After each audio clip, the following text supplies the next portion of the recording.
And a good day to you, Explorer Nation. John Lynskey, your ambassador for Alumni Affairs here with Season 5, Episode 6 of Looking Back with Lynskey.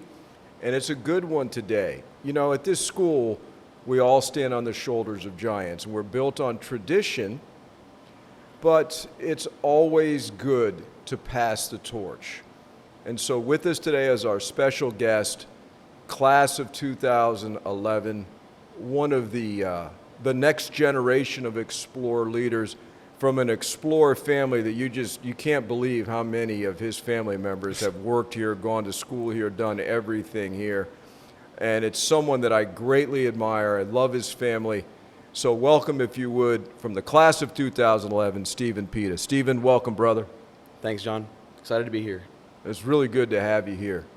So, Stephen, your family ties to this school. Deep Indeed. Deep. Let's go through this for a second, because as we were talking before, I was like, man, this is hard to believe. Your mother and I started the same year here. Your mom, Delilah, in 1984. Your aunt, Alina, started here in 1988. Your cousin, Alan, graduated in 2003. Yep. Your brother, George, graduated in 2008. Yep. You graduated in 2011. And your wife, Sarah, used to come to school, sit in my class, actually, taught here for several years, and now hopefully will be back with us. And even your old man is Marist, because he went to Pace. He might as well have gone to Columbus. So that's really an amazing thing. And my in-laws, too. That's right. Sarah's dad, Carlos, Yes. graduated 76. Sarah's uncle, Rick, Yes. graduated, I think, 78 with you. 77. 77. Yeah. And then, and Sarah's uncle, Alex, Yeah. 97. Think about that. And his little cousin, and Sarah's little cousin's here now, too.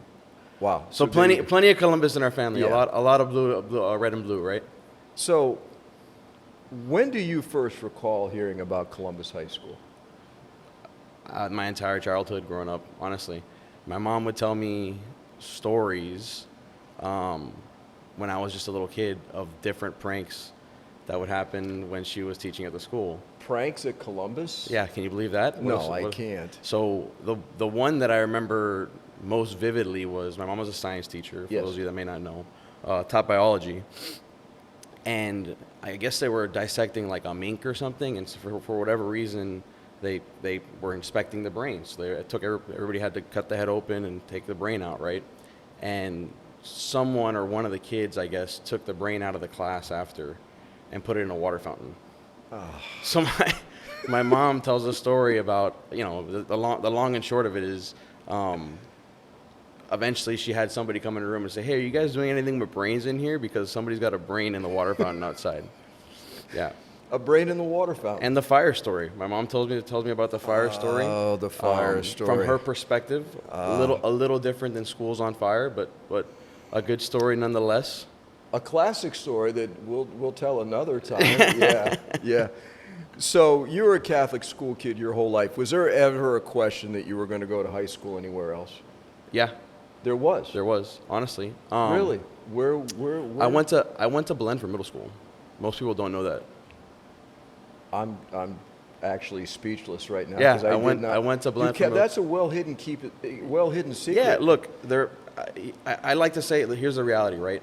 We have a great rivalry within Miami. Yes, we do. Right? It's a great rivalry within Miami, but all throughout high school, you're fighting with these guys. You're upset with there's issues going on with girls or whatever the case is. And then you get out of high school, and you get to college, and you're around a bunch of other people from all over the world, and you're like, yeah, I think I like that Belen kid a little more than a lot of these other people now. So I appreciate the rivalry, but I think it's a good school too, to be honest with you. So I went for middle school. I was there for 3 years. When I first got there, I said there's no doubt in my mind I'm going to go to Columbus. And there was a little bit of time that I was wavering back and forth, and my parents let me make the decision. And when I came for the placement test, I And immediately I knew I just felt so at home, right? When I came for the placement test, I was like, this is where I'm going to be. And George had a great experience here. Yeah, you know? yeah, of course. George and Alan, right? I had seen Alan's friends growing up. Alan was on the baseball team, first state championship team. Yes. So I kind of remember all that, even when they won the state championship game, which was I don't know if people knew this, was the day of the graduation. Oh yeah, he gave the valedictorian speech and caught a plane to Tampa. After he gave the valedictorian. It's a great story. So look, I mean, we could talk about me all you want, right? That's the reality. We could talk about me all you want, but honestly, I'm not the interesting character here, right? I just happen to be adjacent to a lot of extremely interesting people, right? Alan, my brother, my mom, my aunt, all those people are just, their legacy that are a big part of what makes Columbus. And the reality is, even when I was at the school here, right? When I was at school here, we had some really interesting cats. We had legacy like J.T. Evans and David Aberdeen that were in our animals, right? And then A.J. Del Valle was in our class, Mike Montero, the Rodriguez family. I mean, there's just a million people that I happen to be close to that are just beyond interesting, right? I don't remember this. Did you actually have your aunt for class? Twice. What was that like? She had to move me like 5 or 6 different times. She was, and I'm the thing is, I'm 15 years old. Like, I'm an idiot, right? Like, that's just the reality. I'm 15 years old, and my aunt keeps moving me around all over the class, and I couldn't figure out why. I'm like, man, like, I can't really see anything from over here. I'm like, dude, I'm not sitting next to Orlando Parras anymore. You know what I mean? Like, it was just driving me crazy that I kept getting moved around all over the class, and I didn't know why. And then all of a sudden, my mom was like, hey, Dia said she had to move you to another seat because you're talking. I'm like, it's because I'm talking? That's why I keep getting moved around all over the place? Are you serious? I thought they stopped doing that in like 3rd grade. Apparently not. I guess you weren't that self-aware. Yeah. No, not very reflective. Definitely not very reflective. But it was cool. It was an interesting experience, right? I had her. My cousin had her, and Georgie all had her for class. So she did tell me that I was the only one that actually called her Tia in class. Everybody all called her, as you would imagine with my brother and Alan, right? As you imagine, Mrs. Sanchez, and I was like, yeah, Tia. I'm like, you're my Tia. Like, I'm not gonna call you Mrs. Sanchez. It feels uncomfortable. That's awesome. So you've been out of school for going on 13 years now. Well, what was it like? It doesn't seem that long ago, but a lot of changes have occurred here. What was it like? What was the Columbus of the 2010 era like? oh my God, the 2010 era. Oh, I know. That's hard to hear. Yeah. I think one of the most special things about Columbus at that time, and I suspect it's the case still here now, and is one of the big differences in this school versus anywhere else I've been, is we were tremendously not a cliquey group of people, right? We were a class that I think my class was very, very passionate across the board about paying it forward and doing our best for the school for the year we had them, for the year that we had it, or the years that we had it, right? So everybody was, from what I remember, everybody was trying to get involved because we wanted to help propel the school forward, whether it was aspirations of being the first track team to win a state championship, or the first football team to win a state championship, or being the first basketball team to make it to a state championship. Yeah. We took a lot of responsibility on ourselves to try and make the school the best we can make it for the time that we had it, right? I think that's a great answer, and you had a great line about there were no cliques. None. None. And I think that's one of the greatest aspects of this school. You come in from all different places, and by the time you leave, and I know it's a cliche, but it is a brotherhood. They break you down a little bit at the beginning, right? There's some breaking. Well, you got to break them down to build them up, right? So it's the military model, right? Build them in our own image. One of my first days at Columbus was certainly the first pep rally, right? And I don't think they do this anymore.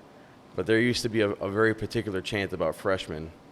Well, yes, and they still do. Okay, but good, good. but that's universal. They're freshmen. Yeah, They yeah. have to be broken between down. between chanting at freshmen that they're not appreciated, and I mean, look, and that said, I had it easy, to be honest with you, right? Like, 2011, the school was already a lot softer than it was even 5 or 6 years earlier. There's But that. my cousin, Alan, used to tell me stories about people getting like thrown on top of a phone booth, and people not letting him down. Certain things may have happened. Yeah, it's a different world, right? It is a different world, and I think in some ways it's a better world. But here's the point. It doesn't matter. I mean, teachers smoked when I was in class, and we didn't have air conditioning, and we played on Coral Rock, and I can keep going to all those things, you know. But the rules have changed. I don't think the kids have changed. Yeah, and look, this is a reality. The part of why you end up being so close knit is because everybody's put on a level playing field early on through that process, right? Yeah. When I explain to people that don't really understand Columbus and don't understand why I'm so passionate about Columbus, is I tend to tell people, I'm like, look, I think it's like one of the only places in the world that you could be sitting in a classroom where you have the son of a CEO in one desk, and then you have a kid from the inner city in the desk right next to him, and frankly, nobody wants to talk to the son of the CEO necessarily, right? And everybody wants to talk to the kid from the inner city because of whatever they're doing for the school, right? So it has a very humbling effect for people that have grown up getting smoke blown towards them, right? And it has a lifting effect for people that may not have had the same experience growing up, right? Lifting effect, yeah. So it gets everybody to a level playing field. That not a lot of places in the world do that. No, and I think it's the Marist tradition, and we've always been that way, and we want to continue to be that way. You had some great experiences here. You played on great football teams. You're on great track teams. You had the full Columbus experience. Yeah. Would you change anything? No. Yeah, I think I would have liked to have been the team that got Foyo his track state championship ring. A lot. And you know, we were close, man. We were close. We were runner up, I think, 3 years in a row. It was my sophomore year, my junior year, my senior year. And that senior year, Takoy Sumler pulled his hamstring in the 100 at regionals. So that's, 6 points gone right there. Right there. And then they plugged me in for the 4x1, and I tore my hamstring. That's running the 4x1. So I think we still had a chance to get the 4x1 to state, and if we had gotten healthy, we probably could have gotten a couple points there. And then even with all that, we still had a great showing, and we got second and had a couple state champions. Mike Montero won a state championship in the shot. AJ Del Valle won his seventh or eighth state champion, whatever it was. It was like his seventh or eighth state champion. Yeah, some insane number. It was like a seventh or eighth or whatever it was state championship, and we still went out there and showed up. But yeah, I would have liked to have gotten Foyo his first ring. Absolutely, but he did get it. Thank God. Yes, yeah. You're a good all-around student, but you're a numbers guy. Yeah. Where did your love of math, of numbers come from, or was it just innately just there? Ironically, I started caring more about math and numbers because of my physics class. No kidding. Yeah, it was because of Mr. Velez. No kidding. Yeah, In what way? I just, growing up, and I went to school to go to school. Yeah. I was never interested in doing more than I had to on the school side. I don't know, in my head I always wanted to be an athlete, right? Tried really hard to be an athlete. It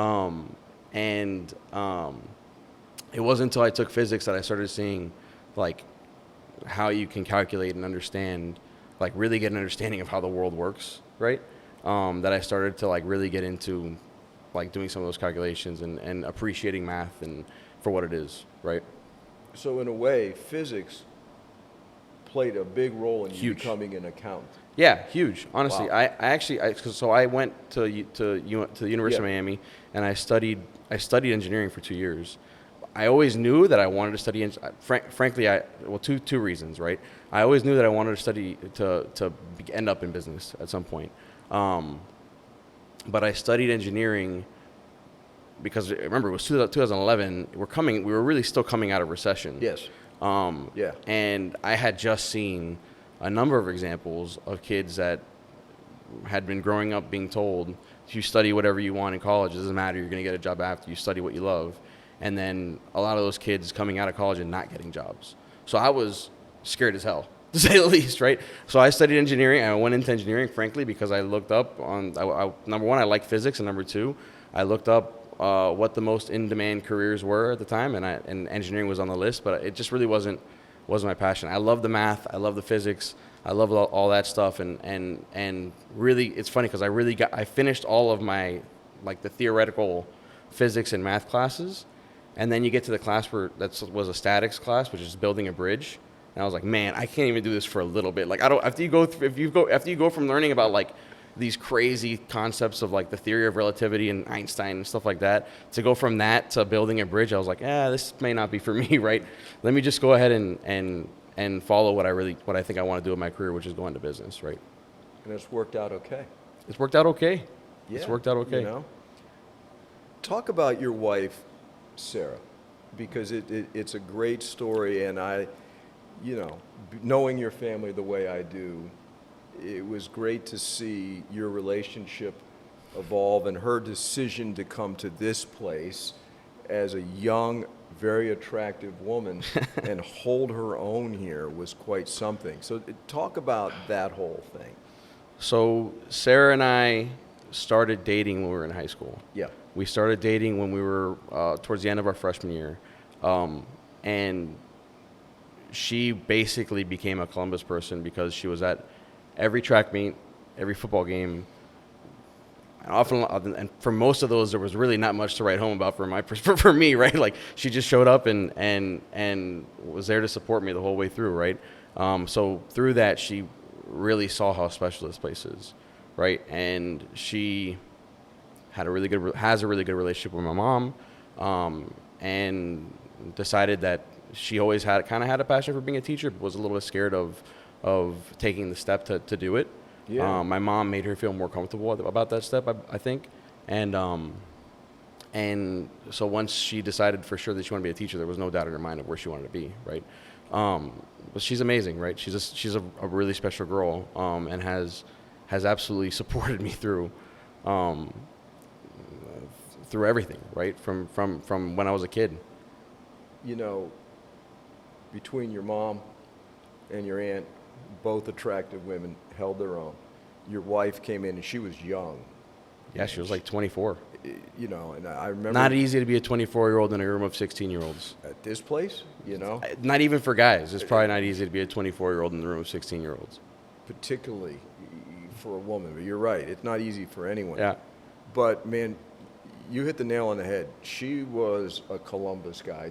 She understood. Hanging around with you idiots prepared her for what she was going to walk into. Yeah. And I was very impressed.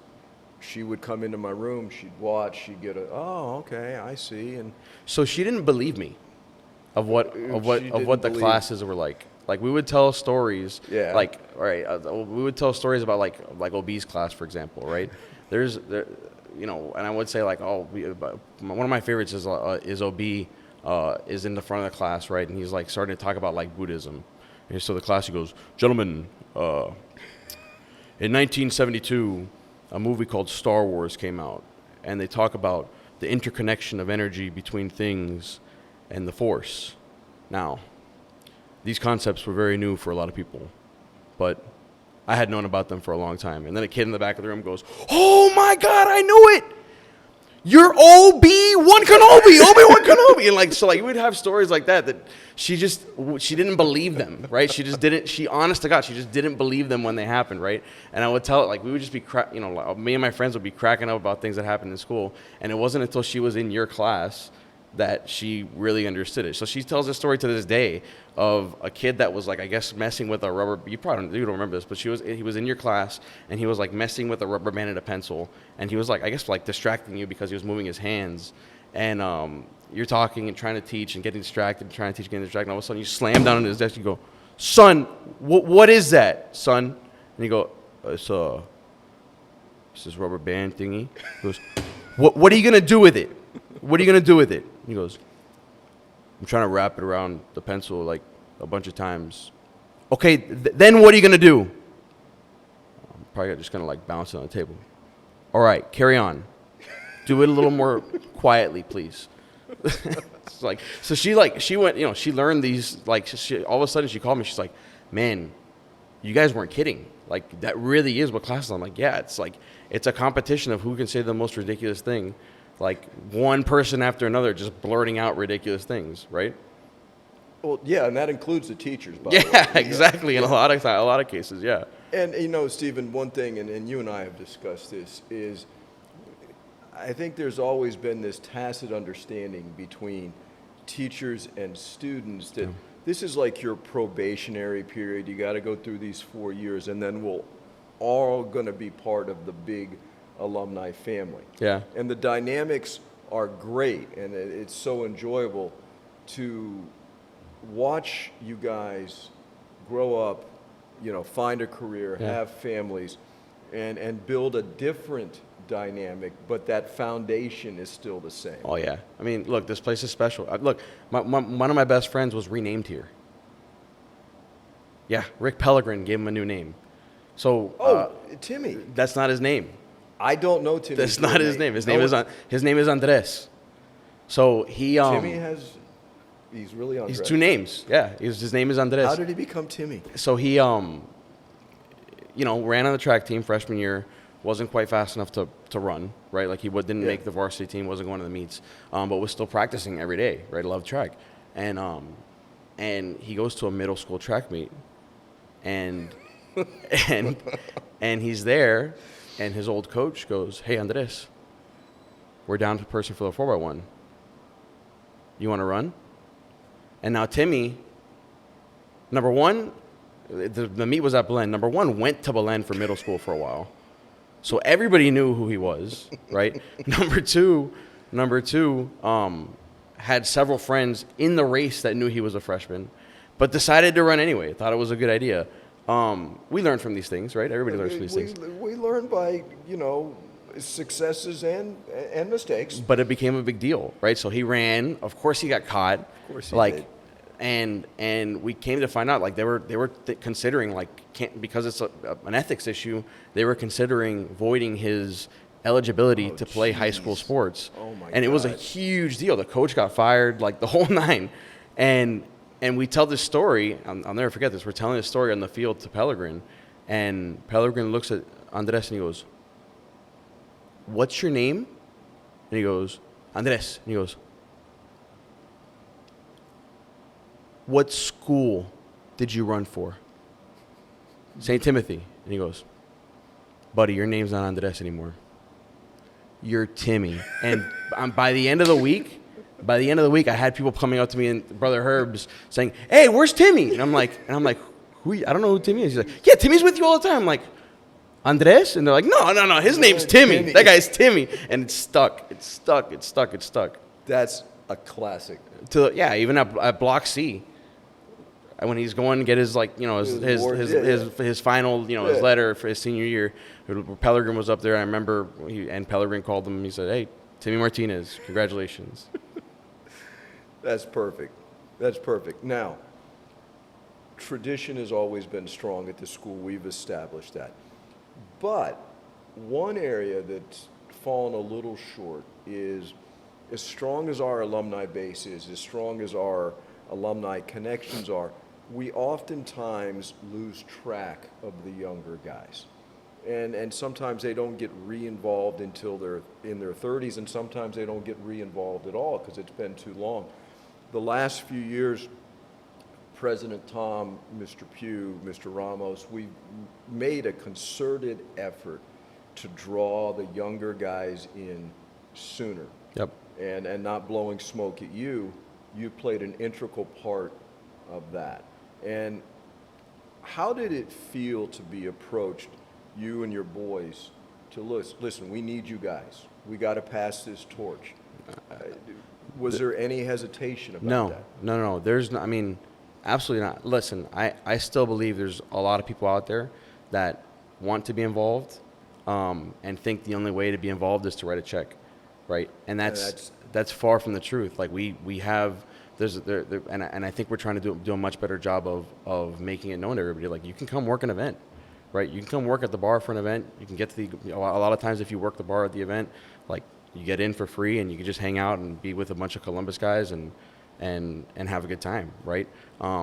There's a lot of other ways beyond just giving money, whether it's working an event, whether it's the reality is that you guys, as you guys are putting stuff together, younger people have a different mindset of how to best organize an event, and the way an event comes through.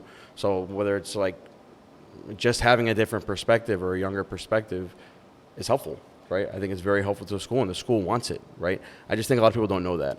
And that's what we're striving to do. And you guys have stepped up hugely.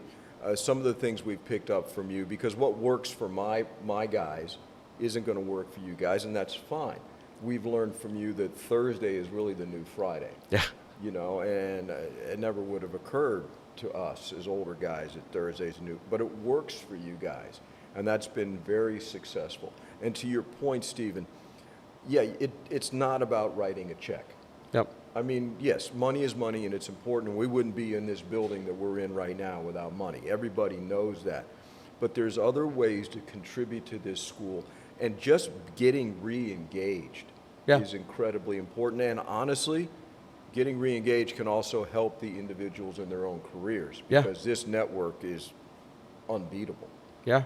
You know? No, it's 100% true. And so we had this class competition a few weeks back, and Giving Day, Explore Giving Day, brand new idea, and we weren't sure how it was going to go, and we really wanted young guys to get involved, because basically what it comes down to is 5% of the graduates, maybe less, give 90% of the money.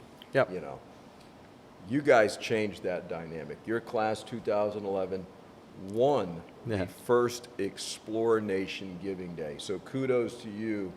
And I think the competitive nature in that we got to do this, we got to do this, we got to, and the group chats help tremendously. And that's something that you guys are big advocates for.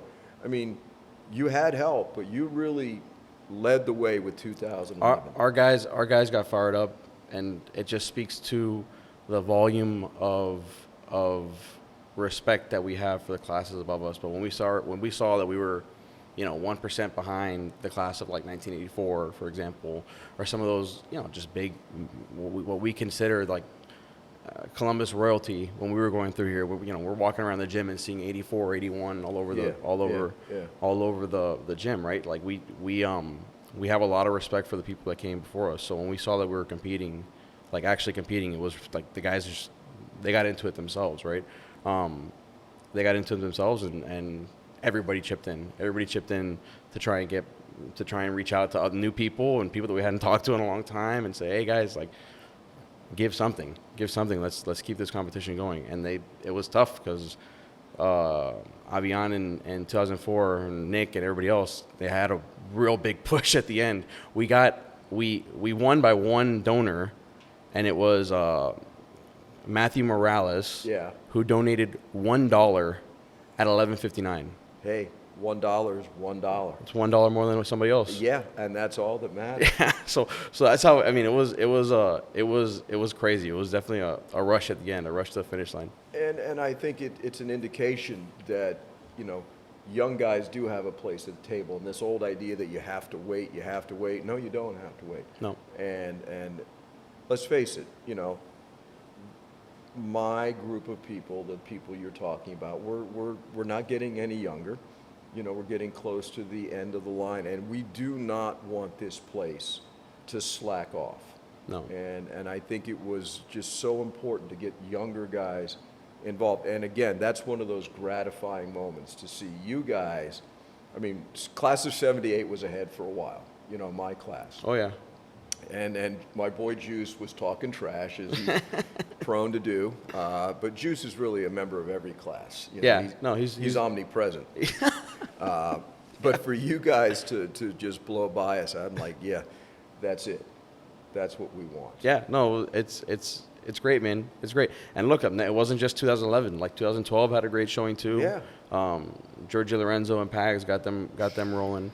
There's a lot of other young classes too, right? That 03, 04, they were all right there, you know, and so that was tremendous. There's another event on Saturday, and let's take some time and talk about this, man. This coming Saturday, the first annual Fred Foyo Brewfest. And if you can think of an individual to name a Brewfest after, there's no one better. There's no one better. Tailor-made.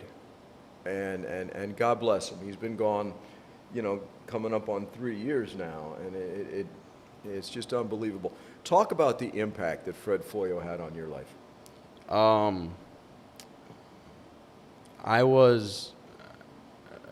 Foyo was a very, very close friend of mine. I always thought that we just had a lot in common, right? That's what I kind of, when I thought we had a lot in common.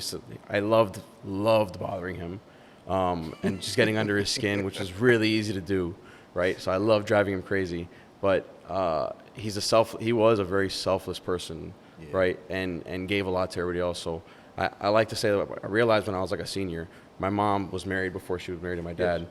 And when she got divorced, she didn't have money to pay for the locks, but I guess her ex-husband would still had a key and would still come to the house, and she didn't know how to change the locks. Yeah. And Foyo came and changed her locks, like a random Saturday. So Foyo was a little bit predisposed to liking me, I think, right? So we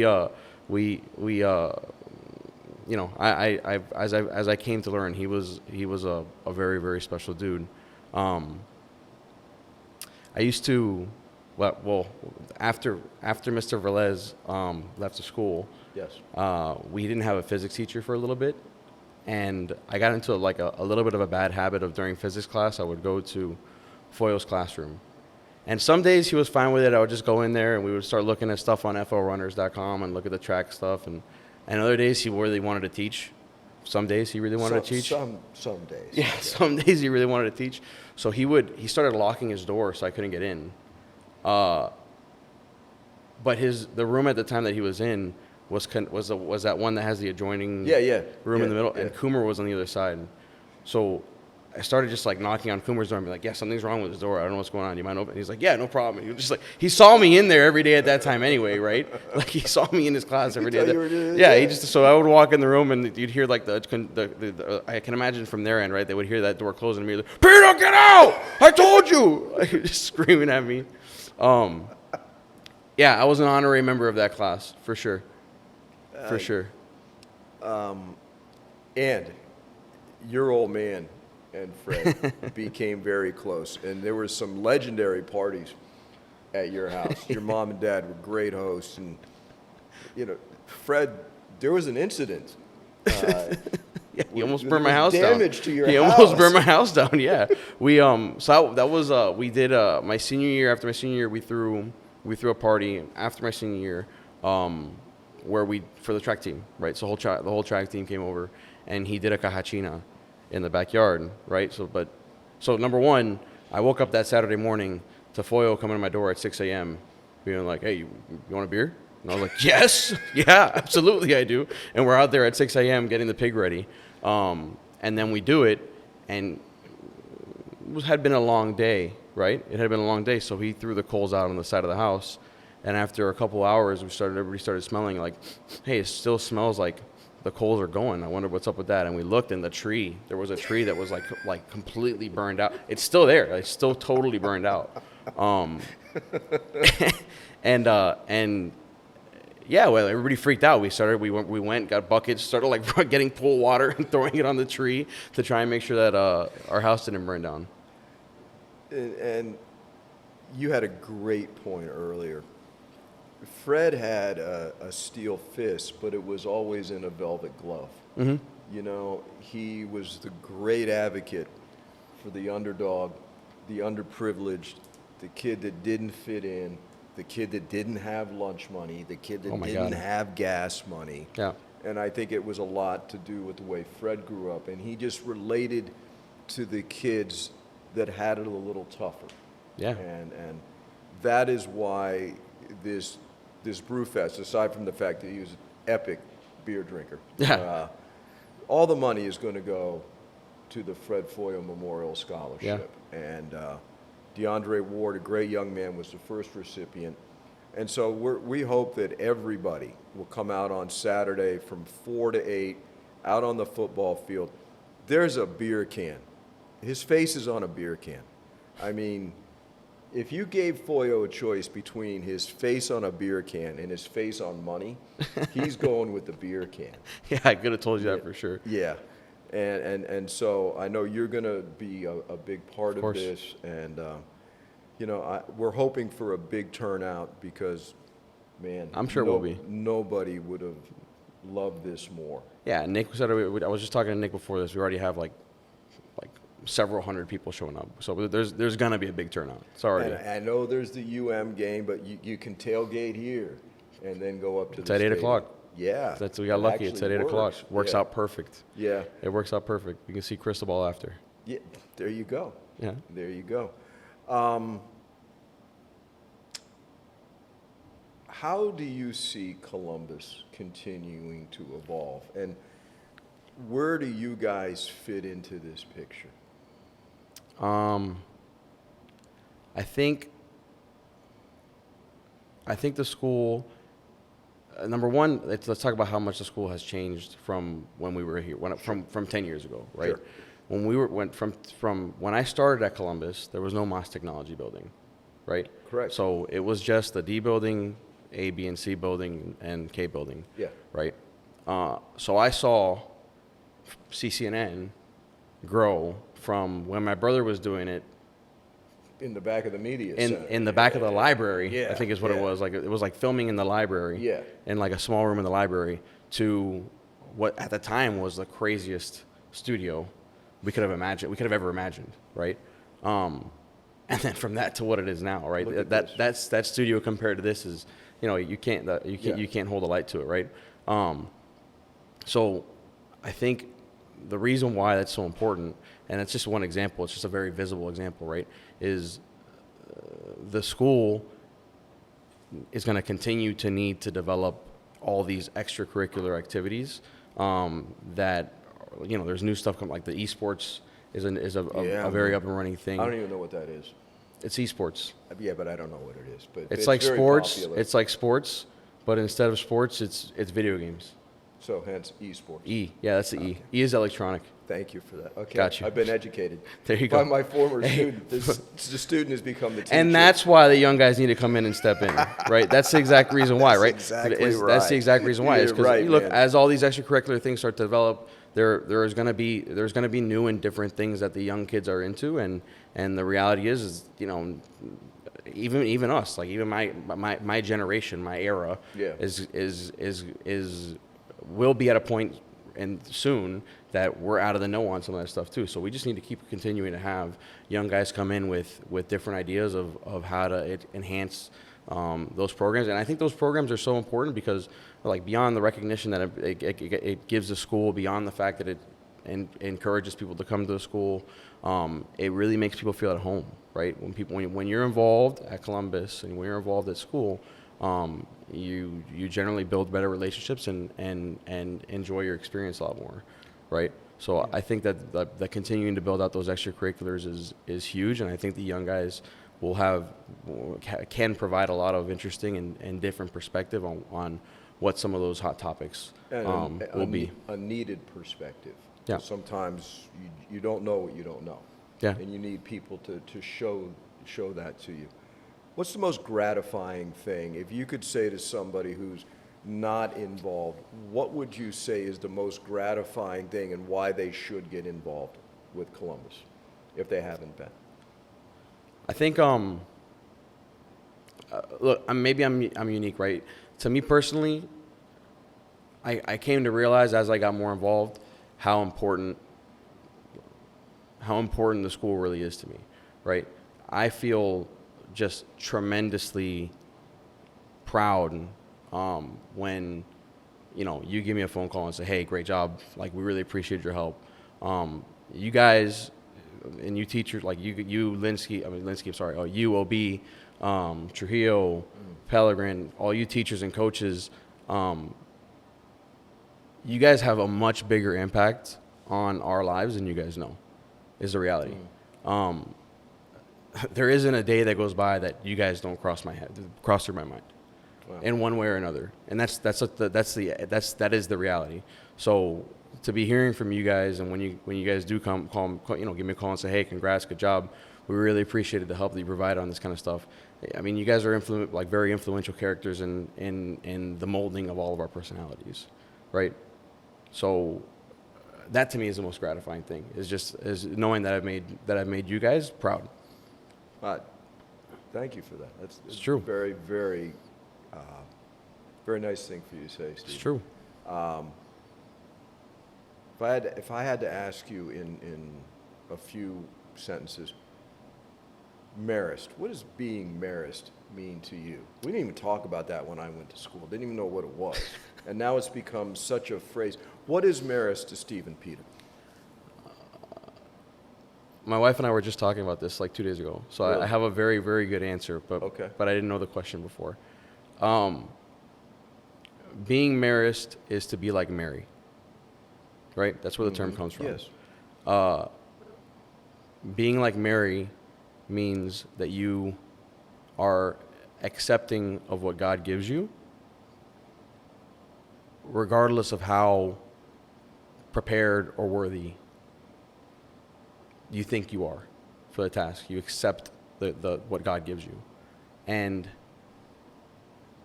I guess to me, when I think of a Marist school, when I think of Marist people, I think of people that are willing to do the right thing regardless of the circumstance, and willing to accept what God truly has in store for them, right? I think that's a tough thing for a lot of people to do, and I think a lot of people try and fight that, and think that they are the creator of their own destiny when there's somebody else kind of orchestrating it, I believe. That's a brilliant answer. It really is. My brother, this has been a lot of fun and very gratifying to me. And you know what I love about this place, and I think we're all beginning to see it, we're 65 years in now. And Adelante, yes, forward, but we move forward by looking back and understanding our traditions. Yep. And building up those traditions. Yep. And the past is prologue to the future. And with the future in the hands of guys like you and your boys, we're going to be just fine. Hope so. So We'll thank do our you, my best. brother. We take it very seriously. I know Thank you do. And I'm very glad and appreciative of that. So Explorer Nation, I hope you've enjoyed this look into the future, the next generation, with my special guest, Steve and Pita. So until next time, Adelante and buenos tiempos, boys. Take it easy. Thanks, Steve. Thank you.